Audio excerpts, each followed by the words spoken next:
at 18 years old, in 12 weeks, I made $32,000 and was like, holy smokes, this is it. And I continued to do that every summer in college, recruited, trained. My last summer there, we're 6 summers in now. I calculated I've knocked on about 36 to 38,000 doors. If the customer comes in, and we see this happen time and time again, and like, oh, how you doing? Oh, we just got back from our vacation to Hawaii. And we see in conversation, sales reps, finance managers, they go, okay, great. Well, here's what we're going to be doing today.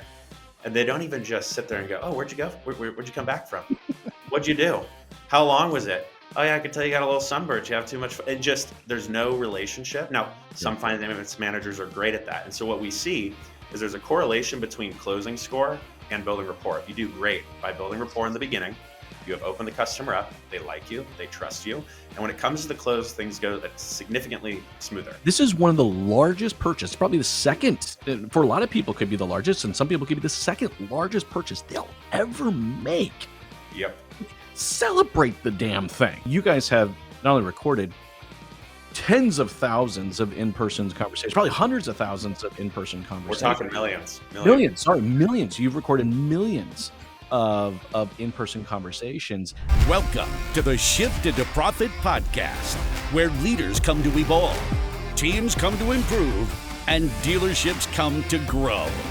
Every episode delivers the insights you need to transform your people and maximize your performance.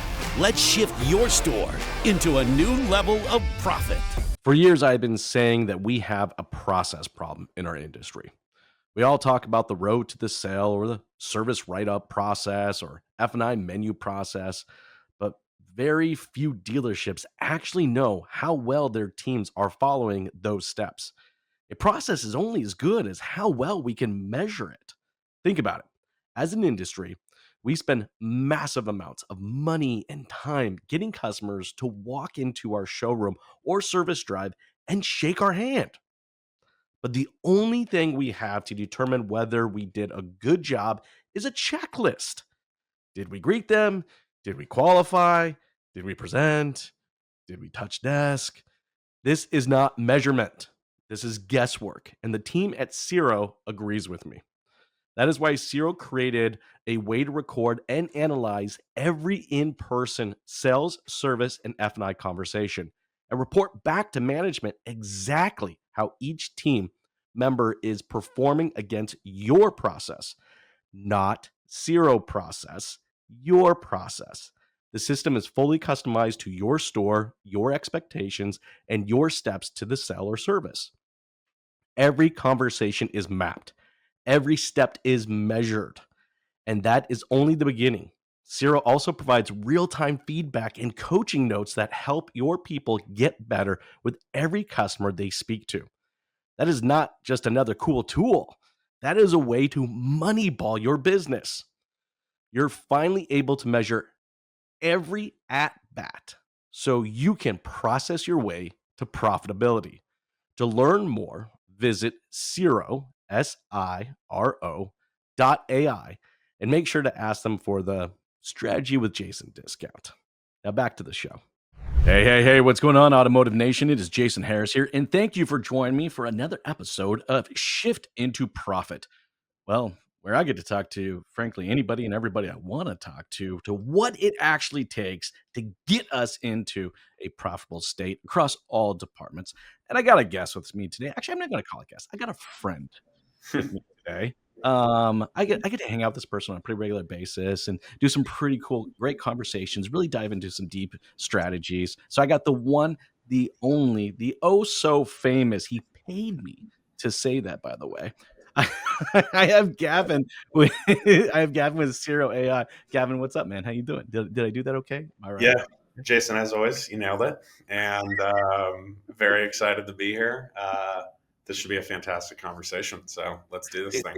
I love it when we get a chance to jam, man. We always have so much fun when we just, like, get into it. And we've actually been talking to some dealers together recently, and it is fun, alarming, and exciting to kind of hear what's going on, like, in real time at some dealerships across the country. And for everybody out there watching and listening right now, all right, today's kind of Shift into Profit episode is going to be really kind of focused on the box. I'll throw in some like mystical magic music or something like that when I do that later. Anyways, the box. By the way, guys, everybody, the worst name we could ever pick for a department in general, but we're going to get into some kind of people, process, and technology of just, best practices and what we can do better. But hey, Gavin, I love kicking off these shows with an origin story. Because dude, I'm just fundamentally fascinated how anybody just kind of gets into the world that they're in. So let's start there, Gavin. How in the world did you kind of get started and ultimately kind of make your way to the automotive industry? Yeah, it starts. I like to say that it started when I was 18. So I had to pay for college. Parents hooked me up with the first year and then said, "Hey, it's on you." And I was determined to not graduate with a single dollar in debt. And I found out that you can make a good amount of money selling pest control door to door. And went out that summer. I was told I was getting into a Ponzi scheme. It was illegal. It wasn't going to work. And at 18 years old and 12 weeks, I made $32,000 and was like, holy smokes, this is it. And I continued to do that every summer in college, recruited, trained. My last summer there, we're 6 summers in now. I calculated I've knocked on about 36 to 38,000 doors in my life. And that last summer, I had recruited 60 guys from all over college campuses. They're working in my region, and we had reps in Atlanta, Raleigh, Wilmington, and my company came to me and said, "Hey, we're going to try out this product called Siro with your region." And what Siro does is record in-person sales conversations, analyzes them, and allows someone in my seat to coach more effectively. And we started using it, started talking to the founders of Siro at the time, very small business. And long story short, they pitched me on the vision, gave me a bit of skin in the game, and convinced me to come join as the first sales hire there back a few years back. And that's how I got into Siro.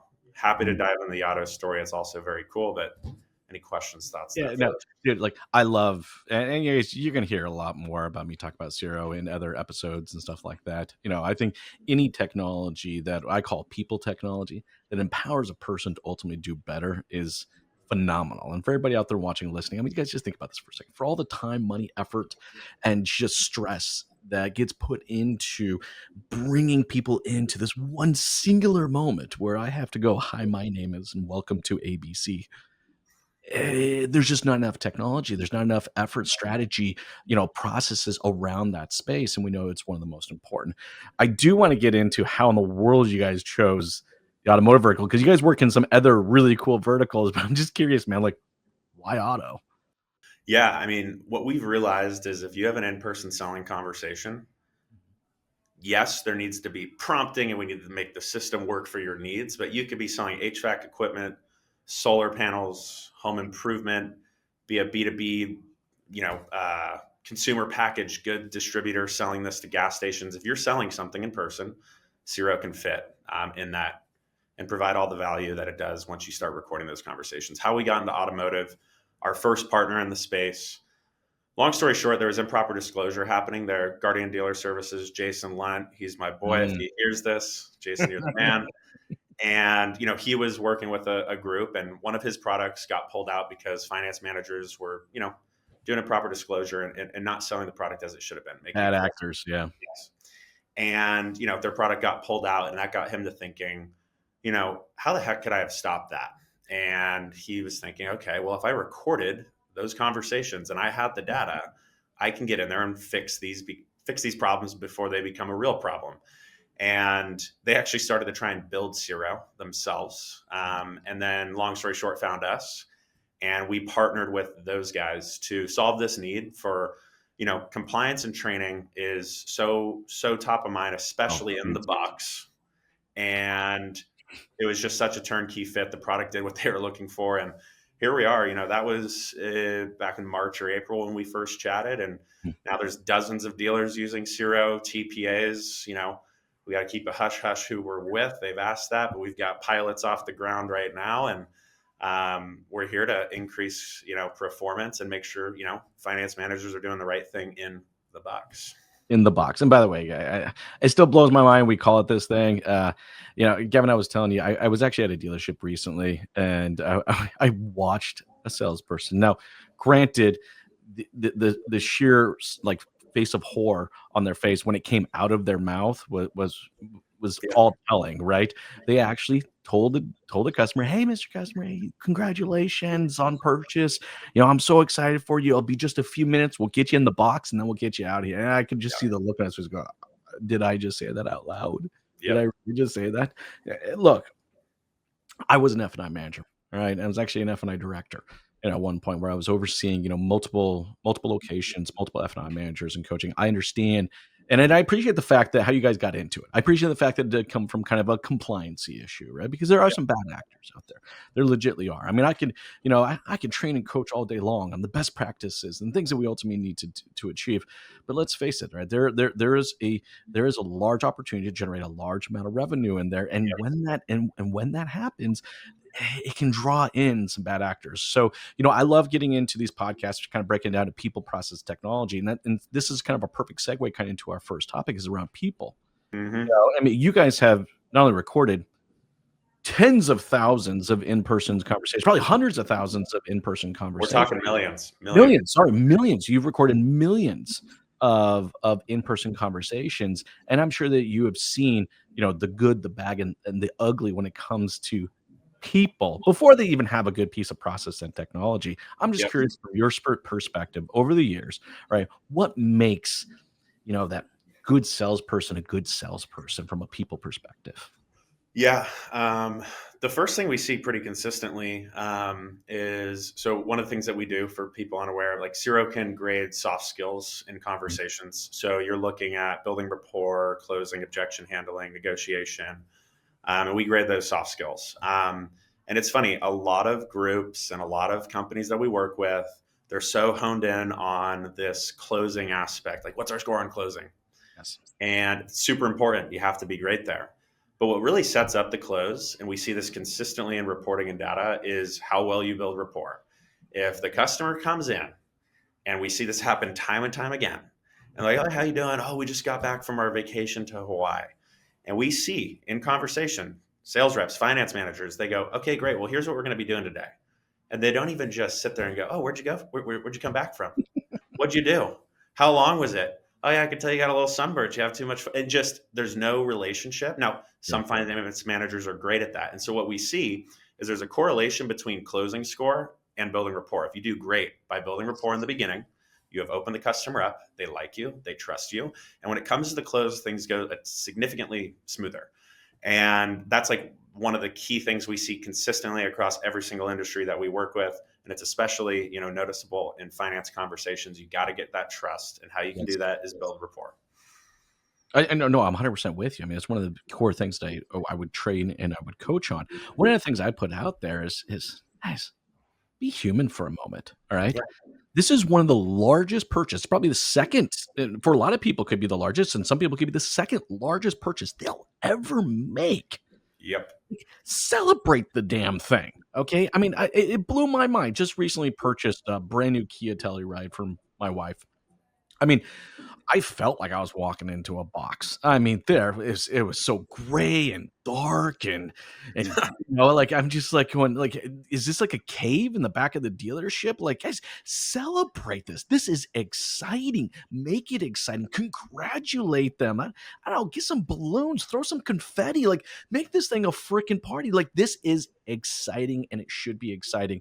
I tell you too often, Gavin, I've seen just, I'm big on body language, like super big on body language, right? And it's Yep. just, watching people, kind of greet them as they transfer into the F&I department is just like, okay, guys, follow me real quick. I got my notebook. Let's go over. Like, I'm like, are you serious? These people just made the second largest purchase in their life. Like, Yep. let's get excited here, right? So it doesn't surprise me that your data, and this is why one of the reasons I love talking to you, Gavin, because you got the data. Me, I can do it from best practices and what worked for me, but man, you actually have the hard data, and building rapport is at that key element of just because it's not a matter of what we say, but how we say it. It Yep. really makes that big difference. And when you don't have the rapport, it just fall apart. Wouldn't you say? I mean, completely. It's that tone, it's that pacing, all things we track in recordings that influence your ability to build rapport. And it's funny, you said the word congratulations. One dealership, actually, we have things called bookmarks. They track literally words or key phrases, Oh, I like or that. even more high level things like, when did you present the menu? Did you ask discovery questions that the dealership asks or wants them to ask? And one of the things they're tracking is just literally saying the word congratulations. And we looked at the scorecard data, and the one who had a low, building rapport score, he literally doesn't even congratulate the customer half the time on their new vehicle. Just gets right into the pitch.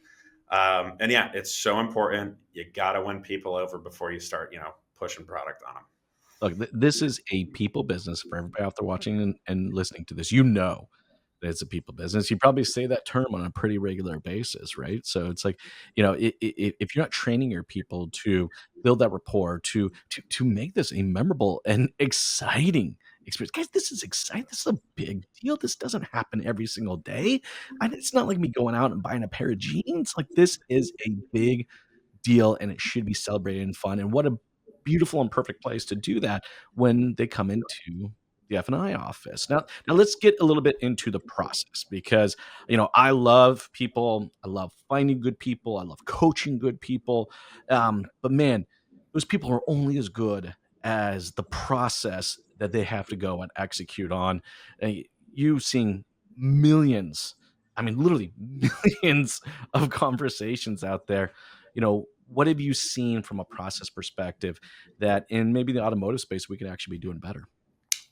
Yeah. So I think just good for the listeners to know, in the automotive space, Ciro's a mobile application, so you can record sales, service, and finance. So we're keeping it finance manager focused today, but just to put that out there. And then if we look at finance managers in particular, the way customers are really setting up our account to score and help highlight training opportunities is really in three buckets. They have soft skill grading, like I was talking about. How well did you build rapport, negotiate, close, things like that? And you'll have scorecards for that to identify opportunities to train individuals or the team. Then we'll load in all of your products. We can tell you how often Jimmy versus Jessica is bringing up gap insurance, red alert, all the different products that you sell at your dealership. That's great to understand. Like we were looking at a dealership earlier today, me and Jason, and this finance manager in the DMS, he's not selling red alert very well. He's way behind the team's average. And we look at the data, and he's bringing it up 16 to 20% less than the other two finance managers there. So right there, we've identified it's not a problem with presentation. It's a problem with presenting it at all. But then if you see, okay, this finance manager is bringing it up the same or even more, but he still has a struggle with, product penetration with that specific product. Well, okay, now I need to go into the recordings and actually start understanding what's happening here. Why do we struggle? And then the last piece that dealerships do is they've got their process. And this is what I know you're really excited about, Jason, where these are the word tracks. This is the steps. We got to make sure we're disclosing this for like compliance related things. We need to make sure we do a congratulations step. Whatever it may be, we load those things in. And when it comes down to the process, we have seen a correlation to performance is higher when you hit every single step versus forget a few. But what it really does come down to is more around the soft skills and more high level themes that can really pinpoint which each finance manager, what the store, and if you're a group, what the entire group at large needs to be working on to increase that performance. And this is what I love as a trainer, right? I mean, the soft skills really tells me a lot about the person. Okay. And what I need to work with that person at the kind of more the individual, right? Look, I face it. I'll be the first one to admit, you probably heard me say this on other podcasts before, all right? My emotional EQ getting into this industry was not overly high, okay? I came from the culture of suck it up, buttercup, check it out the door, and let's just get shit done. And that's just how I operated on a daily basis. And that didn't necessarily translate well over to when I was dealing with clients. And it was something that I obviously had to work through to ultimately become more successful. But I didn't have any tools. Dude, this was all trial and error. It was just like I was left on my own to kind of figure this out. I had a good mentor, so that maybe helped me fast track it a little bit. But I think for everybody out there watching and listening right now, even if you're an F&I manager yourself and you're listening to this show, all right, you can relate with the fact that you step up to the plate. And outside of maybe a proverbial checkbox of did you do this? Did you do this? Did you do this? Did you do this? Right? There ain't much other data that presents that's captured to show just how well you did. And when you do want and when you do really well and you want to be able to duplicate that, all right, getting that captured out there. So getting the soft skills really tells you a lot about the person. And then creating the process. I mean, look, I was a process. I was going to use a word, but I was, I was I know where you're going. algorithm will probably flag me for that one. All Yep. right. But I loved my process. But I also understood, and I learned this from a mentor of mine, is that the process is not written in stone. It's always an evolving, all Yep. right, kind of organism, right? And but the evolution of that was completely based on the data I can collect. And I never had the insights that you have. All right. I mean, I remember, I was probably on maybe the sixth variation of whatever my process was that hopefully got me better results. I mean, this would have fast tracked, me getting to probably variation 12, that quickly, just so I can understand like what process do I need to go through this ultimately to get me, and then what soft skills are going to support that. Now, here's what I like to do, Gavin, because I want to get into the technology side of this. And we have talked about the technology side of this, but this really kind of goes into the coaching element of it, right? Because up to the point, right, we train the person on the soft skills. All right. We coach them through a few things. We obviously train them on the process, the activities that are required to ultimately get to something that looks like success or a win.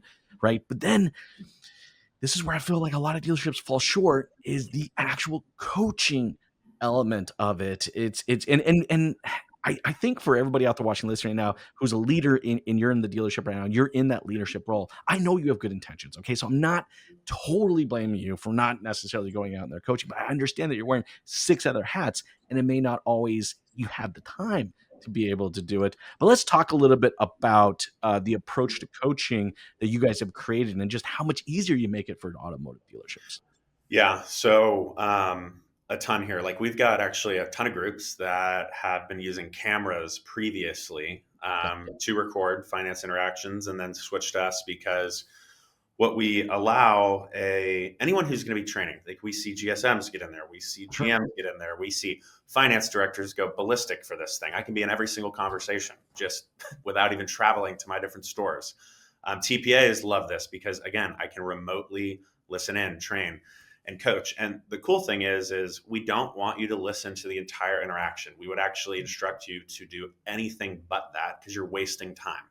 Sure, you can put it on 1.5 speed, but that's not what we want you to do. So what we do to speed that up, like we've kind of talked about this, you'll have a scorecard for that interaction. Okay, they forgot to bring up red alert. Let me send a comment. Hey, Nick, great job. You offered all the products, but you forgot to bring up red alert. Try and do that next time. Boom, coaching moment, done. Then you look at the summary. You see the customer's main concern was XYZ. You click, it takes you right to that moment in the conversation. You see how Nick handled it. It was incredible. Awesome. Yes, tag the entire finance department. You tag the entire group. Guys, listen to this. Best practice. We're 5 minutes into an interaction. We've already listened to and shared 2 great coaching moments. Mm-hmm. Then from there, we look at the soft skills. Looked like there could have been an opportunity to build rapport. That example, customer said they traveled and you did nothing about it. Boom, get in, another coaching moment. And so what we're seeing is people responsible for training are getting through a 30 or so minute long interaction in 5 minutes and leaving way more impactful coaching in the actual platform as well. So that finance manager can listen back and go, oh yeah, my manager is actually right here. I could have done that differently. And then you move on to the next thing. And so people strap for time. We hear that. If you record with cameras, like this just supercharges that. If you don't record at all because you don't have the time to do it, this allows you to spend 30 minutes in there a week and you'll train on anywhere from 5 to 15 interactions. And yeah, that's the gist there. Well, and look, I understand that for a lot of people out there watching, listen, coaching may not necessarily be your skill set. Like, guys, look, I was an amazing trainer, truly was. Okay, train all day long on the activities, but when it came to the coaching side, like I said earlier, my emotional EQ was not overly high. Right, I just kind of defaulted to, well, shut up and do your job. And here's the one thing I'll say: Siro won't tell your F&I manager to shut up and do their job. Even if you want them to, it still won't do it. Okay. Well, we could do it. We could actually load the LLM. If they do something poorly, tell them to shut up, but we're probably not going to do that. We're probably not going to do it because I think there's so much value in actual coaching.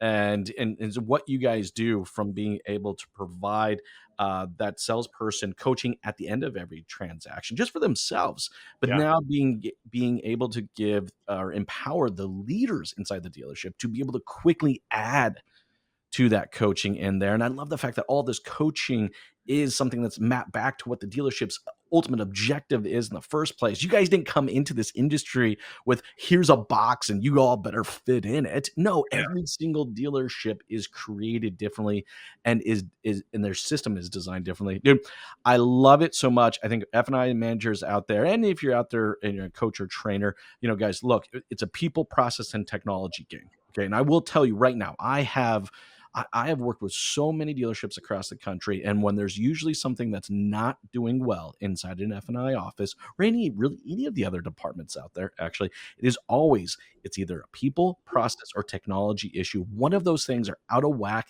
and they're not molding well. I definitely encourage you to check out Siro. It will kind of bring that ultimate wrapper into place, your people and your process all into one single place. Hey, real quick, Gavin, because I know we're getting towards the tail end of our time. What's the best way for someone to connect with you and learn a bit more about this? Yeah. Super simple. Just search up Shiro.ai, click book a demo on the top right. You'll find my calendar there. I'm leading all of our automotive conversations today. And then if you're feeling really, want to get directly in contact with me, you can always email me at gavin@Shiro.ai. Those are the best two ways. Gavin, I really appreciate your time jamming with me today. This has been a lot of fun. Hey, for everyone out there watching and listening, if you want to shift your way into profit, you need to be looking at your people, your process, and your technology. And this is one amazing technology that you have to take a look at. Hey, if you appreciate this content, one of the biggest compliments you can give myself or Gavin is share the show. Okay. I know for a fact you're not going to hit the like button. You're not going to throw a comment out there. And God forbid, I know you won't subscribe. Okay. But I will say right now, the biggest compliment you can give us as content creators, if you got a manager, a colleague, or someone that needs to see some part of today's conversation, share the show. It means a lot to us. Thank you guys so much for taking your time to watch this today. We really appreciate you, and you all have yourselves an amazing day. Thank you, Gavin. Yep. Cheers, guys. Thanks for tuning in to Shift into Profit, the podcast where we break down the people, processes, and technology that turn dealerships into profit machines. If today's conversation helped you, share the show and help another operator win. And we'll see you in the next episode.